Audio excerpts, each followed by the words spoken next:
Keberadaan Danau Ranukumbolo sampai saat ini masih dianggap begitu memiliki nilai-nilai suci. Selain tidak boleh mencuci dan mandi, para wisatawan yang datang berkunjung dan mendirikan tenda juga hanya diperbolehkan untuk berada di radius 10 meter dari mulut danau. Nah, sebelum kamu lanjut nonton video ini, aku pengen kamu untuk subscribe this channel, nyalakan loncengnya juga ya. 3, 2, 1. Udah, nah gitu dong. Thank you ya udah subscribe.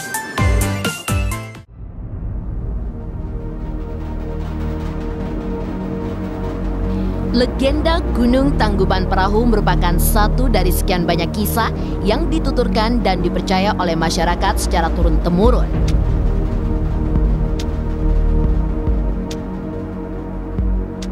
Sosok-sosok seperti seorang wanita yang tengah mencari selendang, tempat pemandian yang konon kerap dipakai oleh Dayang Sumbing merupakan mitos yang menjadi pemanis dari cerita legenda itu sendiri, yang tak jarang alurnya melibatkan figur selain manusia atau dewa-dewi yang turun dari kayangan.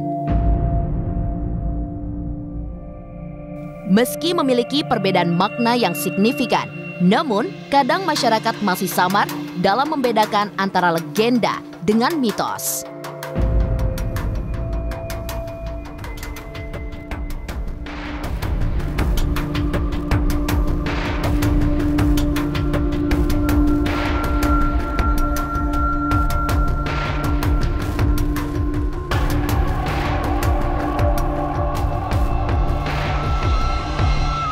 Taman Nasional Bromo Tengger Semeru yang lokasinya berada di kawasan Bromo, Jawa Timur juga memiliki situs yang kental dengan mitos. Ialah danau air yang suci yang dibalik keindahan tampilan luarnya juga menyimpan hal yang jauh lebih misterius dari sekedar pesona yang dimiliki. Dipercaya oleh masyarakat sebagai danau dengan air yang suci, membuat danau seluas 8 hektar ini kerap dijadikan sebagai lokasi untuk melakukan berbagai ritual sakral. Selain itu pemirsa, masyarakat juga konon tidak diperbolehkan untuk melakukan berbagai kegiatan yang sejatinya menjadi hal lumrah untuk dilakukan di danau-danau lain. Lantas, apa yang membuat danau yang konon ditemukan oleh Prabu Kameswara, yakni raja dari kerajaan Kediri ini, dianggap begitu memiliki kesucian yang luar biasa? Tak lain, ini lantaran sebuah prasasti yang ditemukan di tepian danau yang menceritakan tentang perjalanan suci Prabu Kameswara Tirta Yatra pada tahun 1182 Masehi untuk menemukan sumber air suci. Tak ayal keberadaan Danau Ranukumbolo sampai saat ini masih dianggap begitu memiliki nilai-nilai suci. Selain tidak boleh mencuci dan mandi, para wisatawan yang datang berkunjung dan mendirikan tenda juga hanya diperbolehkan untuk berada di radius 10 meter dari mulut danau pemirsa. Itu dilakukan tak lain untuk menjaga air tetap dalam keadaan suci.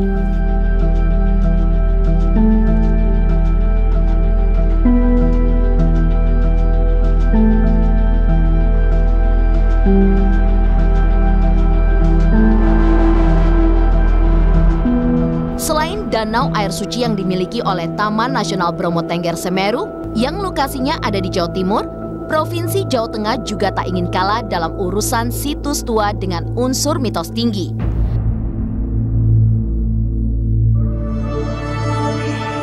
Adalah Telaga Warna Dieng yang menjadi bagian dari Kabupaten Wonosobo, Jawa Tengah. Konon, di telaga yang kerap merubah sendiri warna airnya ini tersirat kisah tentang Dewi Nawang Wulan atau 7 bidadari yang seringkali mandi dengan menggunakan airnya.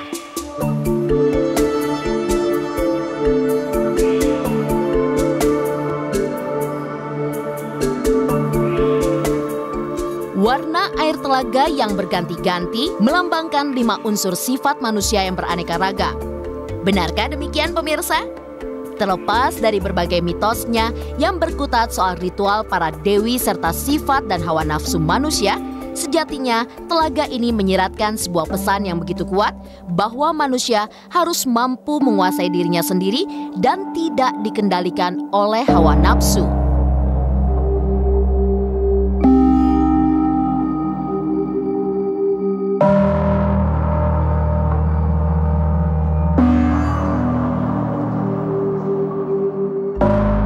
Satu lagi pemirsa, legenda yang tidak asing di telaga masyarakat Indonesia adalah tentang batu gantung yang terletak di Danau Toba, Simalungun, Sumatera Utara.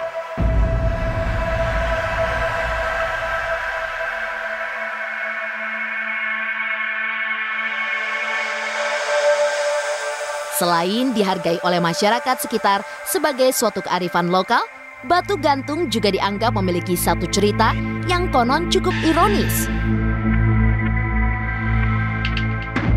Tak lain tentang perjodohan paksa yang dilakukan orang tua kepada anak gadisnya.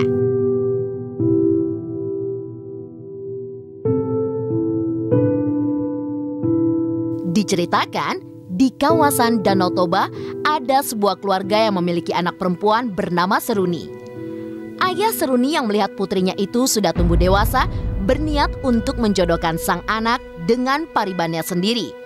Rencana itu tentu saja membuat Seruni kecewa pemirsa, lantaran Seruni sudah kadung memiliki tambatan hati lain, yakni seorang pemuda yang tinggal satu desa dengannya.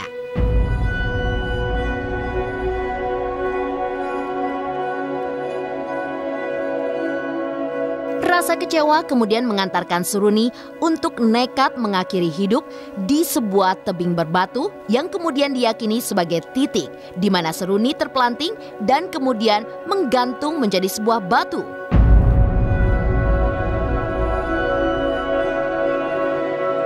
Bukan soal fakta atau mitosnya, namun cerita ini mampu memberikan nilai lebih, terutama soal moral dan kehidupan.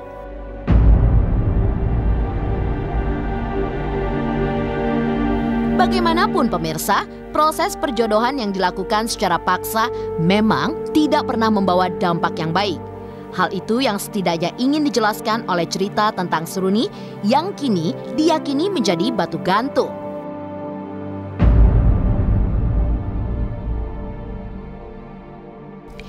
Gunung Slamet merupakan salah satu gunung yang dikenal angker di Indonesia. Tidak sedikit mitos yang beredar di masyarakat setempat tentang keangkeran gunung yang satu ini. Gunung yang mempunyai ketinggian 3.428 mdpl merupakan gunung yang tertinggi kedua di Pulau Jawa setelah Gunung Semeru. Gunung Slamet memiliki medan pendakian yang cukup berat untuk dilalui. Ketika ingin menuju puncak, para pendaki dapat melewati beberapa jalur pendakian. Antara lain adalah jalur Batu Raden, jalur Bambangan, jalur Dukuhwung, dan jalur Guci.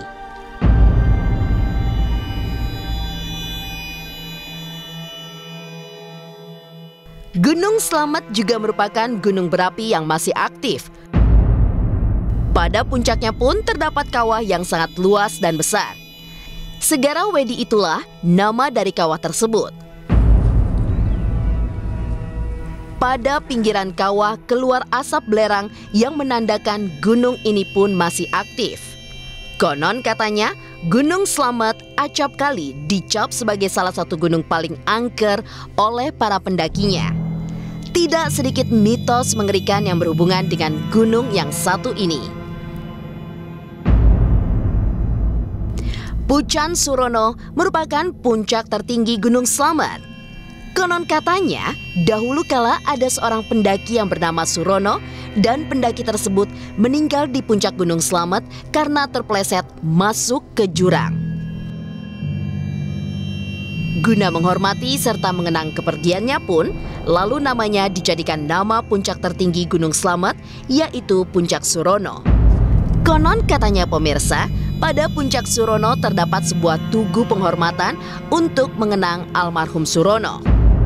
Dari beberapa jalur pendakian, jalur Bambangan adalah jalur pendakian Gunung Slamet yang paling populer di kalangan pendaki gunung.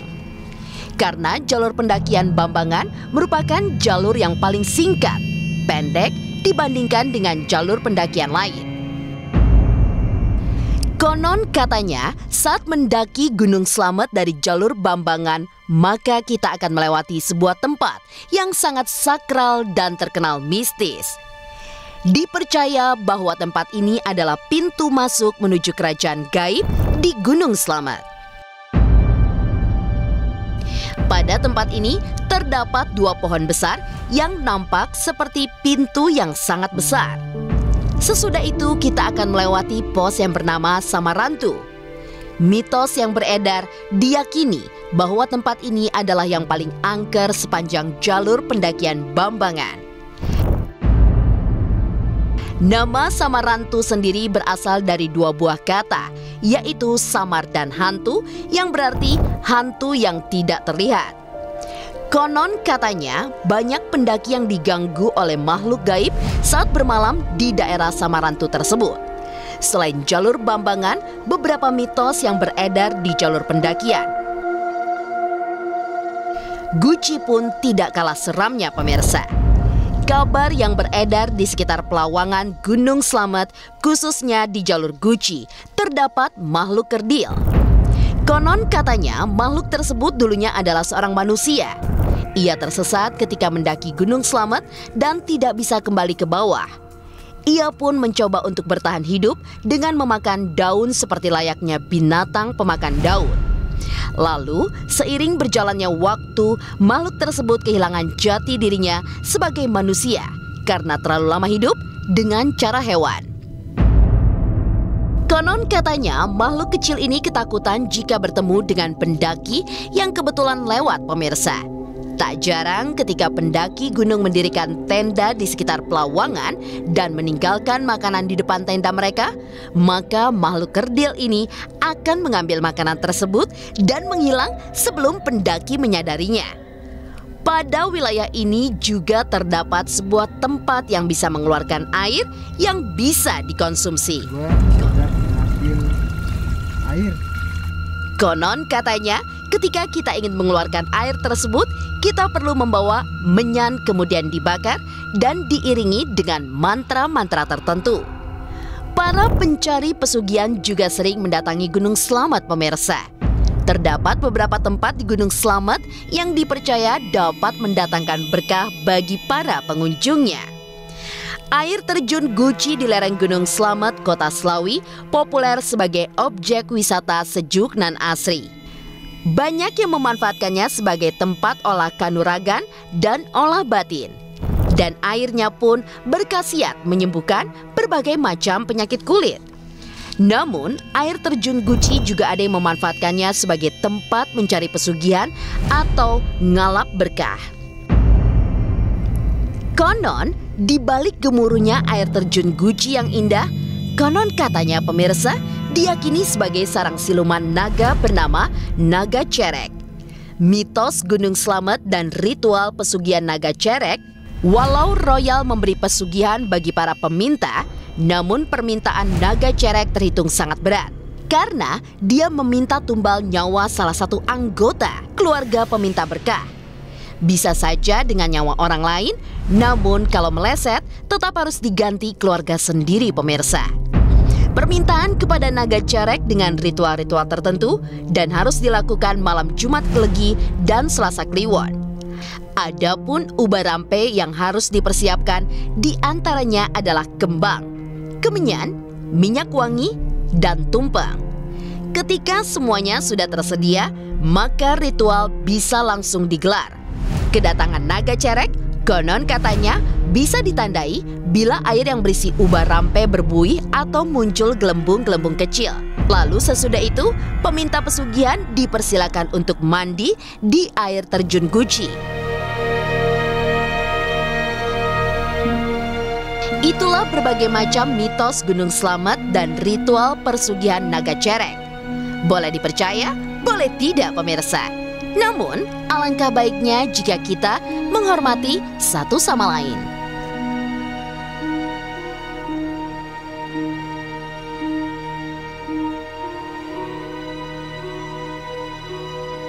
Banyak hal menarik lainnya yang berkaitan dengan sejarah, budaya, serta mitos yang terjadi di tengah masyarakat dan layak diceritakan kepada pemirsa konon katanya. Oleh karena itu, jangan lewatkan episode-episode Konon Katanya mendatang yang akan kembali menyuguhkan berbagai kisah menarik tersebut.